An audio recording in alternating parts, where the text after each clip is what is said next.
The icy North Atlantic wind carries more than just the smell of salt and seaweed.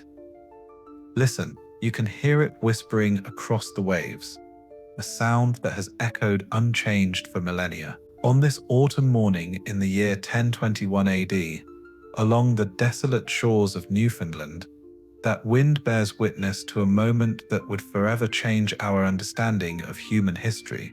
The gentle lapping of waves against rocky shores mingles with the creak of wood and leather, while the scent of pine and sea spray dances on the cold air.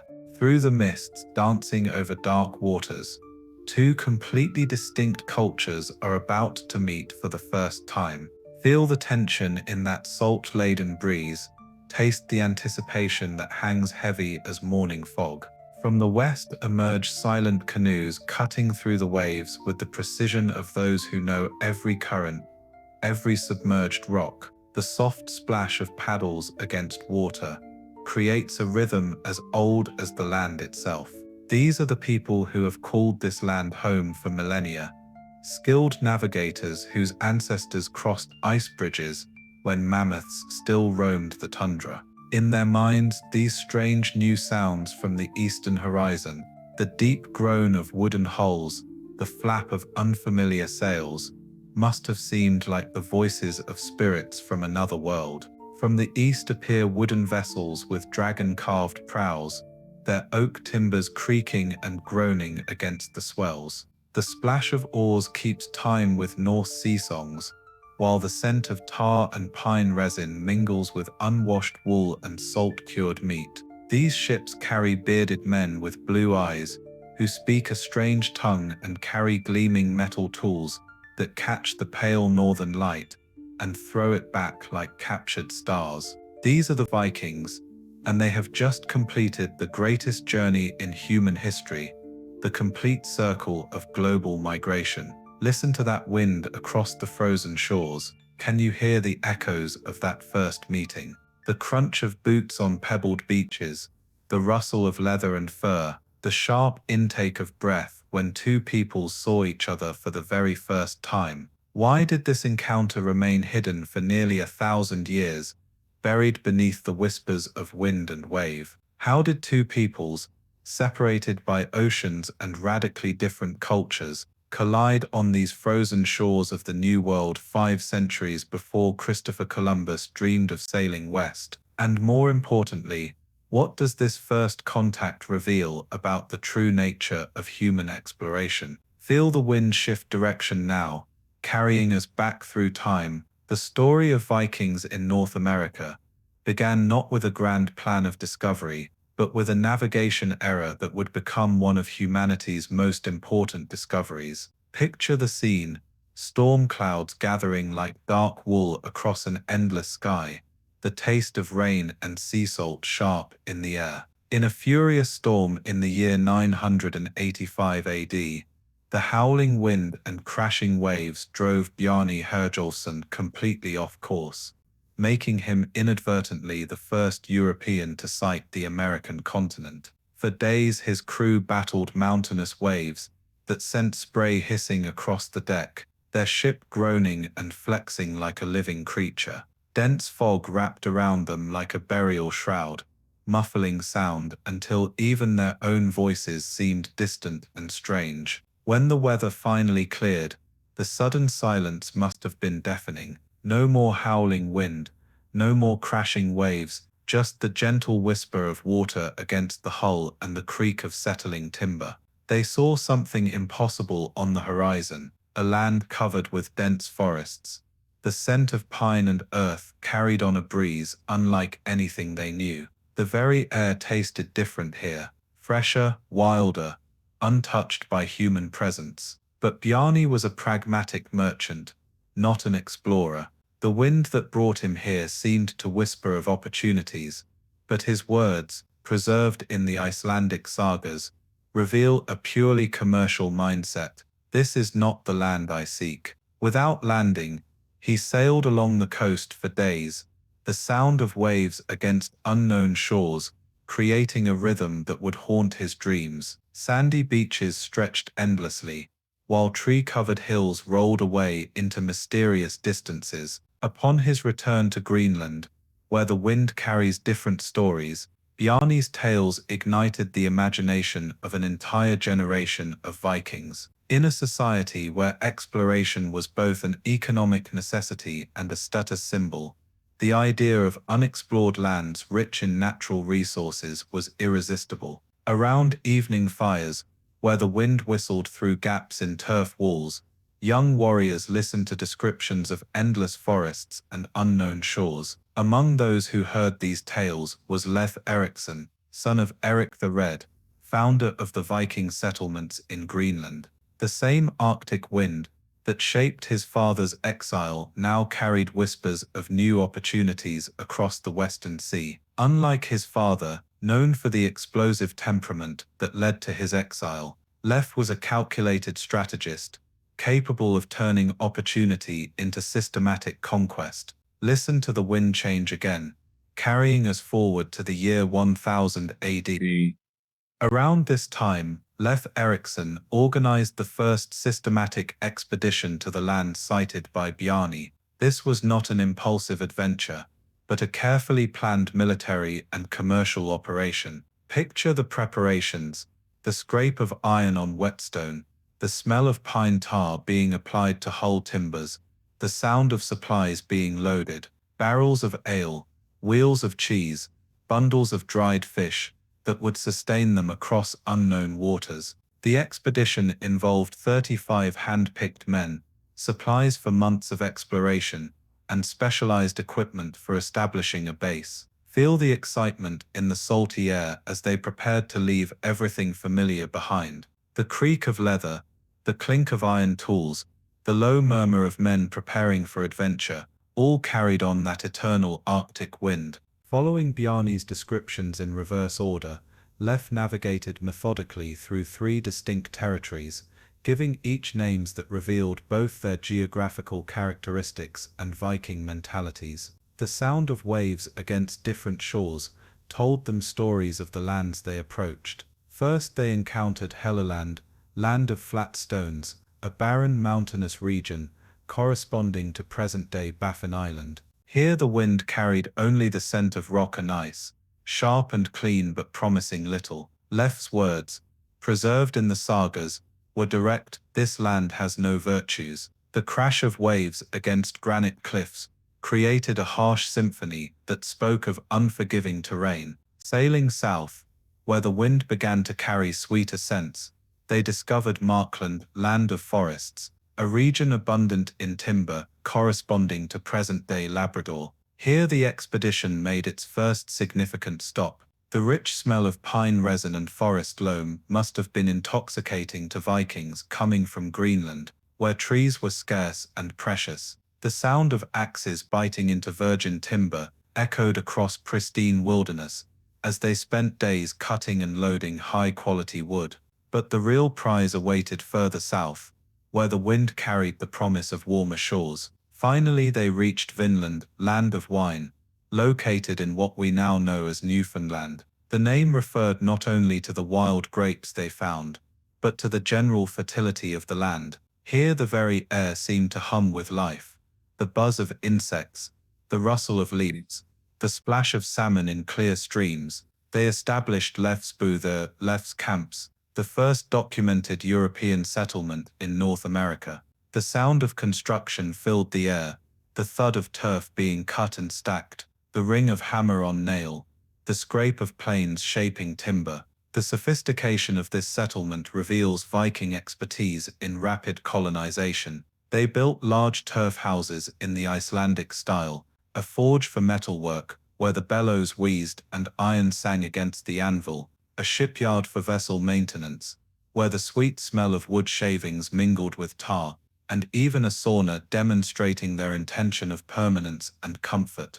The wind across these ancient foundations whispers of their determination. The fact that they included a sauna, a central element of Norse culture, shows they were not merely temporary explorers, but colonists who intended to recreate their civilization in this new world. Picture the scene: steam rising in the cold air, the scent of burning birch, the satisfied sighs of warriors relaxing after hard labor. Listen as the wind shifts, carrying darker tones. The second expedition, led by Leif Erikson between 1002 to 1004 AD, would mark a tragic turning point in Viking Native American relations. Using Leif Erikson as an operational base, Thorvald conducted extensive coastal explorations for 2 years, the sound of his ship's hull cutting through waves, creating the first European wake in American waters. During these years, the expedition operated without encountering other human beings, until Viking curiosity and cultural aggression created a catastrophe. The very air seemed to hold its breath before that first violent encounter. The first documented meeting between Europeans and Native Americans ended in violence, establishing a dark pattern that would repeat throughout the centuries. Imagine the scene through indigenous eyes: strange pale-skinned beings emerging from dragon-headed vessels, speaking in harsh, unfamiliar tongues. The very sight of iron weapons, tools that caught and held light in ways stone never could, must have seemed supernatural. When Thorvald's crew encountered 9 natives sleeping under overturned boats on the beach, the soft lapping of waves was suddenly broken by shouts and the clash of weapons. The Viking instinct for surprise attack overrode any diplomatic curiosity. The sharp crack of skulls, the wet sound of blades finding flesh, the desperate cries of the dying Ines, all carried on that innocent morning breeze. They attacked without warning, killing 8 of the 9 men in their sleep. The survivor escaped, his running footsteps fading into the forest, where twigs snapped and leaves rustled with his desperate flight to alert his community about these strange, pale-skinned invaders. From the indigenous perspective, gleaned from archaeological evidence and cultural patterns, these foreign beings must have seemed like spirits of destruction. The metal tools that reflected light, the strange animals they brought, the pale skin and bright eyes, all would have challenged every assumption about the natural world. The wind that carried the scent of their cooking fires brought alien smells, unfamiliar spices, the musk of cattle, the sharp tang of iron being worked in their forge. Retaliation came swiftly. Native warriors appeared like shadows materializing from the forest, their war cries cutting through the morning air like a swarm of angry bees in the words of the sagas. The whistle of arrows through air, the thump of stone against shield, the surprised shouts of Norse warriors unused to fighting such elusive enemies. All these sounds echoed across the battlefield.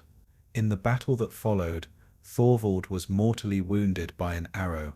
Feel the weight of that moment as his life ebbed away on foreign soil.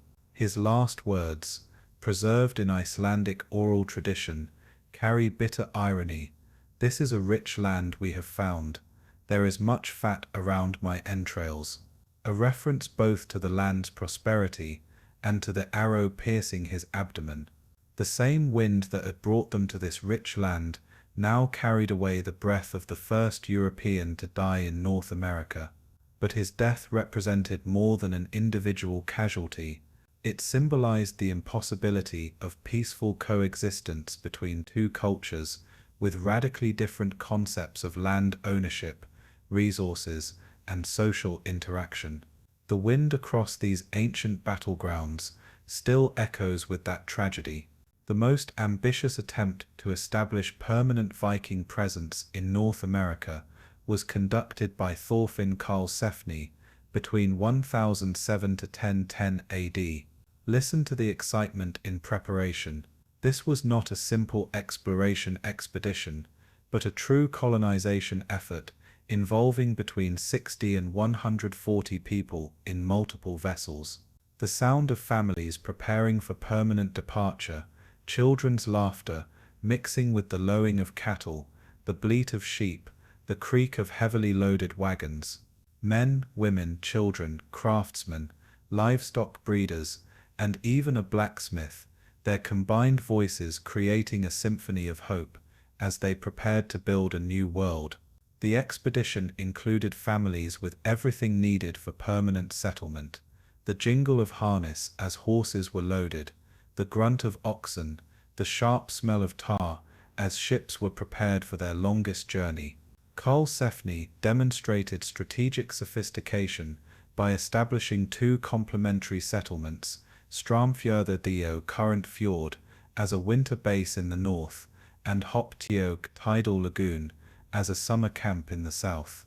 The sound of construction echoed across two sites as this seasonal settlement approach revealed deep understanding of climatic conditions and available regional resources.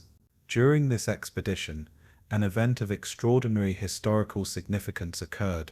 Snorri Karlsefni was born around 1005 AD, his first cry piercing the Arctic air as he became the first European child born in North America, 487 years before Columbus even began his voyages. That infant's breath, visible in the cold air, symbolized Viking intention to establish permanent roots in the New World. Imagine the mother's exhausted sigh of relief, the father's proud whisper, the community's celebration echoing across a wilderness that had never heard European voices before. Initially, Karlsefni demonstrated superior diplomatic skills compared to previous expeditions. The sounds of peaceful contact replaced the clash of weapons as he established sophisticated trade relations with indigenous peoples. Picture these early exchanges: the rustle of red cloth being unfolded, a color highly valued by native cultures, in exchange for the soft scrape of furs being examined by Norse hands. From the indigenous perspective, these trading sessions must have been extraordinary. Archaeological evidence suggests that red was a sacred color in many Native American cultures, associated with life force and spiritual power. The sight of strangers offering such precious material must have seemed like a gift from the spirit world. The texture of woven cloth, completely unknown to peoples accustomed to hide and fur, would have been as revolutionary as the metal tools the Vikings so carefully guarded. Significantly, Karlsefni specifically prohibited trading weapons or iron tools, demonstrating strategic understanding of the importance of maintaining technological superiority. But imagine the indigenous fascination with these forbidden objects, tools that held their edge indefinitely, that could cut through the hardest wood, that sang with a clear tone when struck. The very sound of iron being worked in the Norse forge must have seemed magical to ears accustomed only to the scrape of stone tools. Listen as the wind changes, carrying tension. Deep cultural misunderstandings made coexistence unsustainable. The incident that symbolizes these irreconcilable differences involved a Norse bull that broke loose and terrorized a native camp. Picture the chaos: the thunderous bellow of an animal larger than anything in Native American experience, the crash of belongings as people fled in panic, the terrified screams of children who had never seen such a creature. For the Vikings, accustomed to the gentle lowing of cattle, it was simply a domestic animal that had wandered off. But imagine the indigenous perspective: a massive horned beast with eyes like dark pools, breathing clouds of vapor in the cold air, its hooves drumming against the earth like thunder.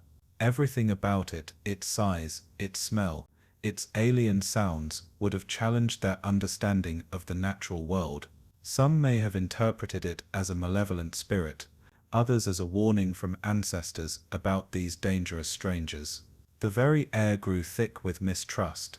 When natives subsequently appeared in countless skin boats, the sound of paddles cutting water must have sent chills down Norse spines. Karlsefni realized his small colony was hopelessly outnumbered. The gentle splash of those approaching canoes spoke of overwhelming force that no amount of iron weaponry could overcome. Through indigenous eyes, this massive response represented not aggression but necessary defense. Archaeological patterns suggest these cultures had sophisticated communication networks that could coordinate responses across vast territories. The appearance of so many warriors was likely a carefully planned demonstration of strength, intended to convince the invaders to leave peacefully, rather than force a devastating conflict. The decision to abandon the settlement was pragmatic, but it represented the end of the Viking dream of American expansion. Listen to the sadness in that Arctic wind as they prepared to leave behind their carefully built homes, their growing crops, their dreams of a new world. But the wind carries one more story. The last significant expedition was led by Freydis Eriksdotter between 1010 to 1011 AD, Leif Erikson's half-sister, whose story illustrates both the complexity of Viking society and the brutal reality of frontier survival. Two contradictory versions of Freydis's expedition exist, preserved in different sagas, revealing the difficulties of separating historical fact from literary embellishment.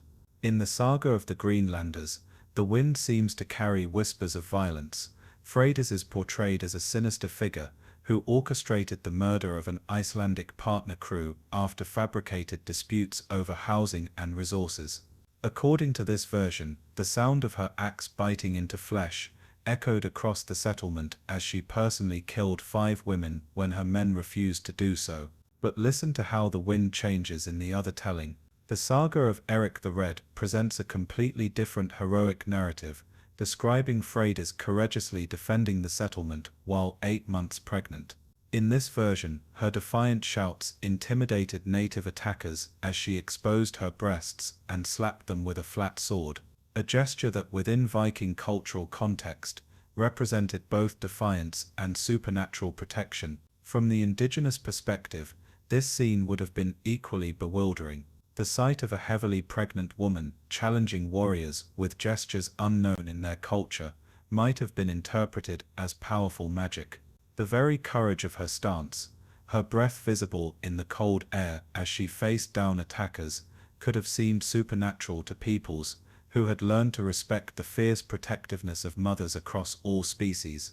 Regardless of which version is more accurate, Freydis Eriksdotter represents the last serious attempt to establish Viking presence in North America. After her expedition, the wind no longer carried the sound of Norse voices across the western Atlantic. Voyages across these waters virtually ceased, marking the end of an extraordinary chapter in exploration history. For nearly 900 years, the wind alone preserved these stories, carrying them only in Icelandic oral tradition. Then in 1960, an archaeological discovery completely revolutionized our understanding of American prehistory. Picture that moment of discovery, the scrape of trowels against ancient wood, the sharp intake of breath as artifacts emerged from the earth, the whisper of wind across ruins that had waited centuries to tell their story. Norwegian explorer Helgingstad and archaeologist Anne Stein Ingstad discovered Lars Ork's Meadows, providing the first irrefutable physical evidence of Viking presence in North America.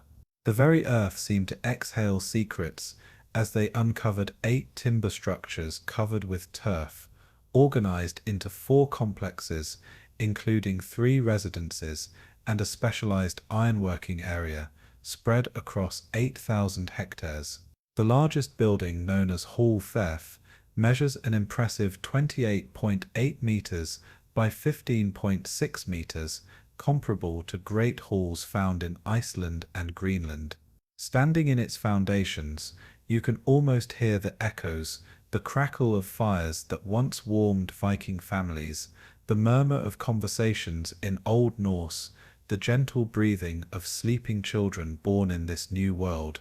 The structures include central hearths, identical to those found at Brattahlid, Greenland, specialized workshops for woodworking, metalworking, and textile production, and even a sauna dramatically confirming details preserved in the Icelandic sagas. The precision with which oral tradition preserved these architectural details across centuries is extraordinary. The wind truly had whispered truthfully across generations of storytellers. Listen to this remarkable discovery. The most revolutionary finding came in 2021, when a team from the University of Groningen used 127 radiocarbon measurements from 83 individual tree rings to establish a precise date, exploiting the cosmic ray event of 993 AD known as the Miyake event, which caused a detectable atmospheric spike in carbon-14 nose. Researchers discovered that 3 wood samples from different trees showed identical cutting dates in exactly 1021 AD. This scientific discovery provides the first exact calendar date for European presence in the Americas before Columbus. More significantly, it establishes the precise moment when global human migration was completed, when peoples whose ancestors separated in Africa tens of thousands of years ago finally reunited on these windswept shores. More than 800 Norse artifacts were recovered from Lars Ork's Meadows, each whispering its own story of daily life among the first Europeans in North America. Over 50 iron nails evidence extensive ship repair and construction, their rust singing of countless hours of maritime labor. 11 worn red jasper fire strikers indicate prolonged presence and regular domestic activity. Imagine the spark and catch of tinder, the first flames blooming to life in the Arctic dawn. Whetstones for sharpening blades reveal the critical importance of maintaining iron tools in ideal condition.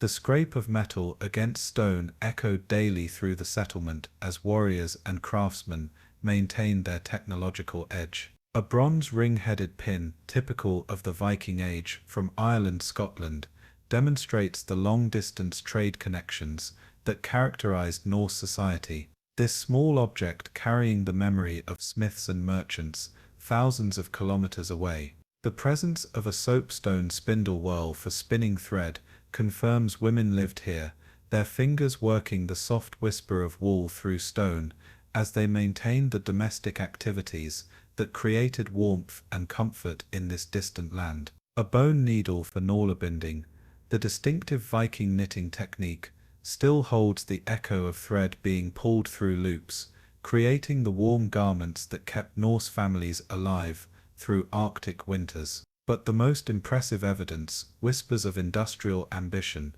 the first known iron production facility in North America. Picture the scene, a stone and clay furnace for smelting bog iron ore, its roar echoing across the wilderness, a charcoal kiln where wood transformed into fuel with the hiss and crack of burning timber, and the rhythmic ring of hammer on hot iron as bloomery artifacts took shape. This discovery demonstrates that Vikings not only brought iron tools, but established local production capacity.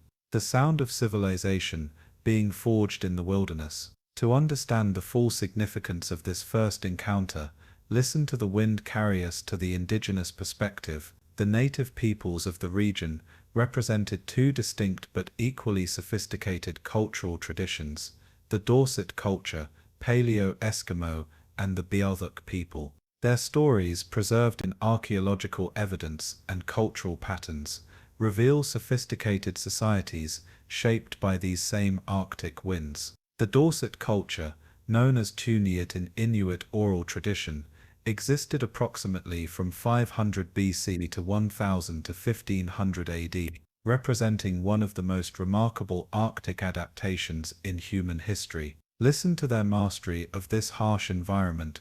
They occupied vast areas of the Canadian Arctic and Greenland, developing specialized technologies that allowed them to thrive where others would perish. Archaeological evidence shows that the Dorset were present at Lars Ork's Meadows approximately 300 years before the Vikings arrived.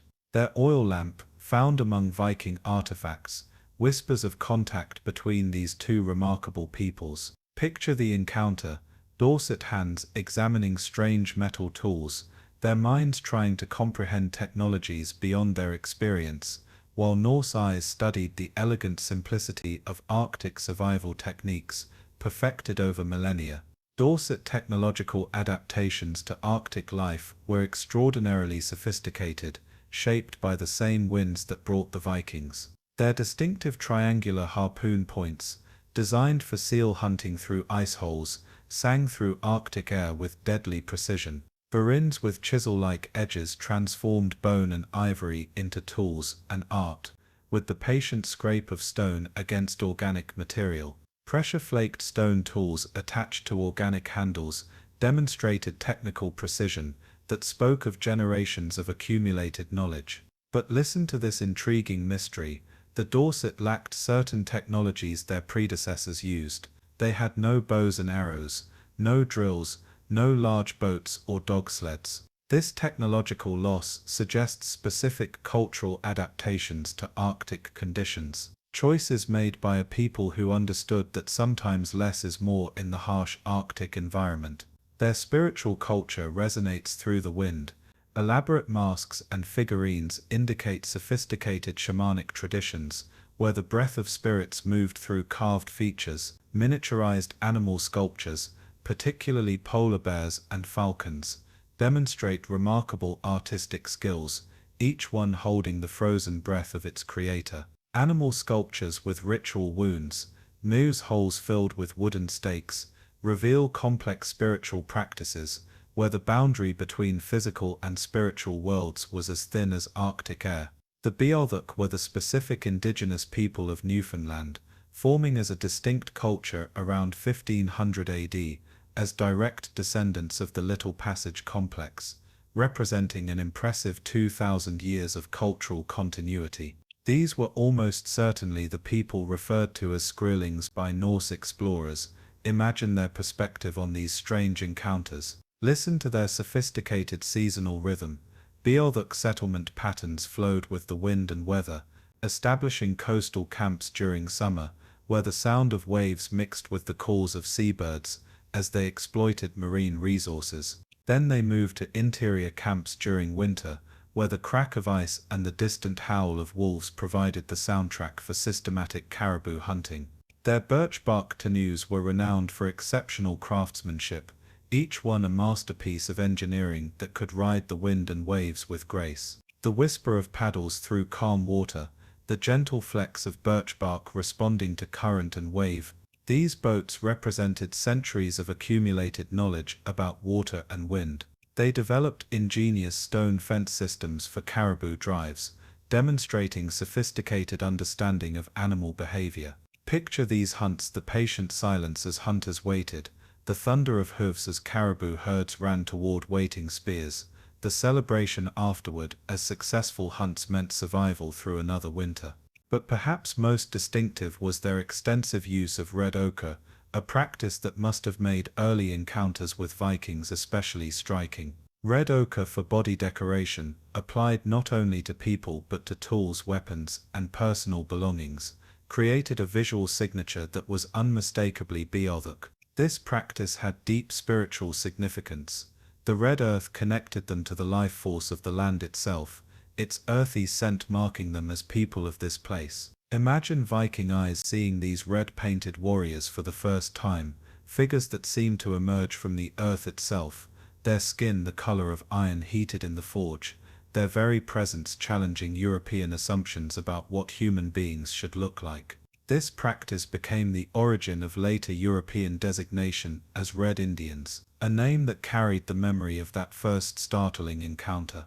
The Icelandic sagas that preserved these stories represent a unique cultural phenomenon, where the wind of memory carried truth across centuries. The saga of the Greenlanders and the saga of Eric the Red, written between 1220 to 1280 AD, preserved with remarkable precision events that occurred 200 mitas 300 years earlier. Listen to the dedication of those storytellers who kept these memories alive through the long Arctic nights. The saga of the Greenlanders is considered more historically reliable by modern scholars, partly because it doesn't include clearly mythological elements. It describes 6 separate expeditions with specific details about navigation, geography, and cultural encounters. Each detail was preserved like seeds in ice, waiting centuries to bloom into archaeological validation. The sagas provide remarkable descriptions of indigenous peoples, referring to them as skrellingjar, a term possibly derived from skra, dried skin referring to animal hide use, or skrakja, to scream yell, referring to communication sounds. Listen to these ancient observations, short in stature with threatening features and tangled hair on their heads. Their eyes were large and their cheeks broad. They had skin boats and came from the south around the headland. Trade interactions are documented with remarkable precision. The Norse offered red cloth in exchange for furs, with Karlsefni specifically prohibiting trade in weapons or iron tools. Indigenous peoples showed particular interest in metal objects. Imagine their wonder at tools that sang with clear tones when struck, that held edges indefinitely, that reflected light like captured sunshine. The encounters between Vikings and Native Americans reveal complex dynamics that echo across these ancient shores like wind through stone. Initial trade attempts demonstrated sophistication on both sides. The Norse understood resource asymmetries, while indigenous leaders recognized the revolutionary potential of metal technology. Listen to the cultural misunderstandings that emerged from fundamental differences in worldview. Indigenous peoples had never seen domestic animals like cattle, creating panic and supernatural interpretations. The very ground seemed to shake under the hooves of creatures that challenged every assumption about the natural world. Norse practices of formal land claiming through naming were incomprehensible to cultures with different concepts of territorial ownership. While Vikings planted flags and pronounced names that carried across the wind, indigenous peoples understood land as a living entity that could not be possessed, only shared. Total language barriers existed, with no evidence of effective communication or interpreter development. Imagine the frustration, hands gesturing across the gulf of understanding, voices raised in languages that sounded like wind through different forests. Each group convinced the other was somehow deficient in basic human communication. Military tactics of both groups were fundamentally different, shaped by their environments, like stone shaped by wind. Norse relied on superior iron weapons, organized combat formations, and protective armor that rang like bells when struck. Indigenous peoples utilized superior terrain knowledge, significant numerical advantages, and guerrilla tactics adapted to every secret path through the forest, every hidden approach along the shore. Psychological impacts were profound on both sides, their effects echoing like thunder across these ancient battlegrounds. Vikings became intimidated when natives appeared in countless skin boats, the sound of paddles like rain on water as they realized they were drastically outnumbered. Indigenous peoples were terrorized by unknown animals, metal tools, and the strange physical appearance of invaders who seemed pale as spirits,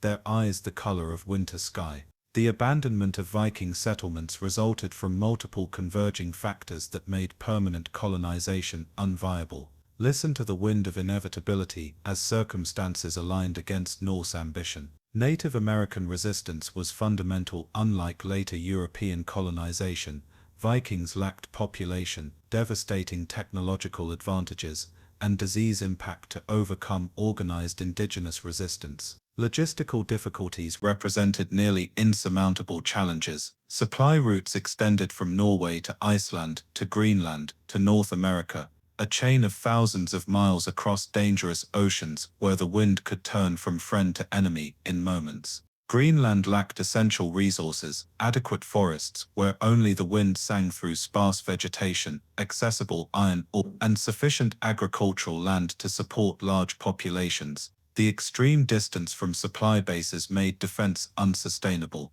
The total Viking population throughout the North Atlantic was only 2,000 vs 5,000 people in Greenland. Columbus's second expedition alone involved more ships and men than the entire Viking population of Greenland, a sobering reminder of the scale difference between medieval exploration and Renaissance expansion. Climatic factors began creating additional pressures as the wind itself seemed to grow colder. Although the Viking expedition occurred during the medieval warm period, the gradual transition toward the Little Ice Age was creating more difficult navigation conditions and shorter growing seasons. The very air grew harsher, making survival more challenging even as indigenous resistance intensified. The first Viking contact differs fundamentally from later European colonization in ways that echo across these shores, like contrasting winds. Scale was vastly different. Vikings operated with small populations and limited support from emerging Scandinavian states, while later colonization was backed by developed mercantile economies and organized state structures that could sustain pressure like relentless wind. Technology and disease created completely different dynamics. Although Vikings possessed superior weapons, they lacked the devastating disease advantage that facilitated later European colonization. Icelandic populations may not have carried the infectious diseases that would decimate native populations after 1492, a crucial difference that meant indigenous immunity remained intact. Approaches to indigenous peoples showed significant contrasts that resonate like different notes carried on the same wind. Vikings operated in small family groups without systematic conversion missions or colonial administrative structures. Later colonization involved organized religious conversion efforts, extensive colonial bureaucracies, and deliberate population displacement programs that would sweep across the continent like an unstoppable storm. The limited duration of Viking settlements, 10 to 20 years, contrasted dramatically with later European permanence, resulting in minimal environmental and cultural impacts on indigenous peoples. This brevity preserved native cultures in more traditional forms for additional centuries, like seeds protected by ice until spring. The preservation of the sagas across centuries demonstrates enduring cultural importance of these encounters in Norse identity. The stories were maintained through oral tradition for 200–300 years, carried by the wind of memory from generation to generation, before written codification during Iceland's classical saga writing period. 20th century archaeological rediscovery revolutionized understanding of American prehistory. Linnaeus' Old Meadows provided irrefutable physical evidence that validated central aspects of saga narratives, demonstrating that Icelandic oral tradition had preserved actual historical details with remarkable precision. The wind had whispered truthfully across 9 centuries of storytelling. The impact on historical understanding was transformative. Precise dating to 1021 AD established the exact moment when global human migration was completed, rewriting chronologies of European-American contact and highlighting the sophistication of medieval navigation and exploration. This date echoes across history like a stone dropped in still water, its ripples changing everything we thought we knew. The influence on cultural identity was significant for both Norse and Canadian communities. For Viking descendants, it validated ancient cultural traditions and demonstrated